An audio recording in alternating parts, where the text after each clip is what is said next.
Amin na, Dr. Iska. Salamat.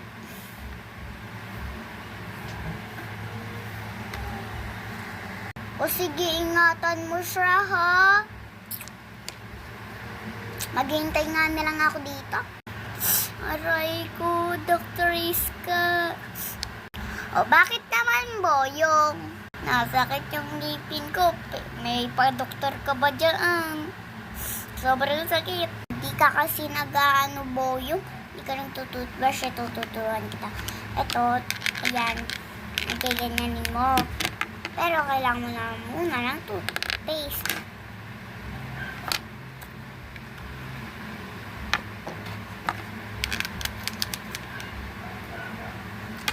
Tapos papainumin mo siya tubig. Okay na. Tapos malinis na. Hindi na masakit. Sige na nga, Dr. Iska, mag-toothbrush na ako. Pero wala akong toothbrush. Ano ba yan, Boyong? Hindi ka bumibili ng toothbrush kay Aling Nena? O, ito. Toothbrush, saka toothpaste. Saka ito na rin, baso. Dalawa. Lagay. Ito yung lagayan. Tapos, ito yung iinumin mo. Lagay ng iinumin mo. O, Boyong, o. Hindi na mawawala yung sakit ng ngipin mo. Doktor, ang laki na ng ngipin ko.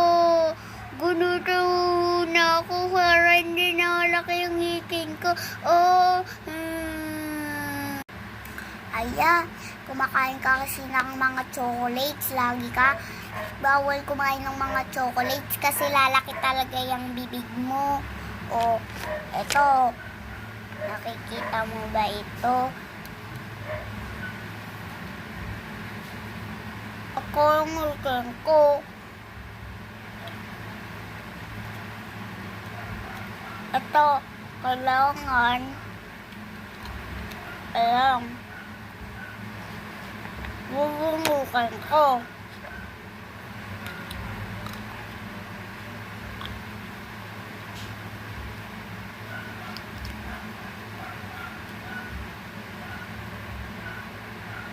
Bunot na. Dito man naman masakit. Kasi hindi masakit sa ngipin ang mga mangbubunot. Halunit na ako.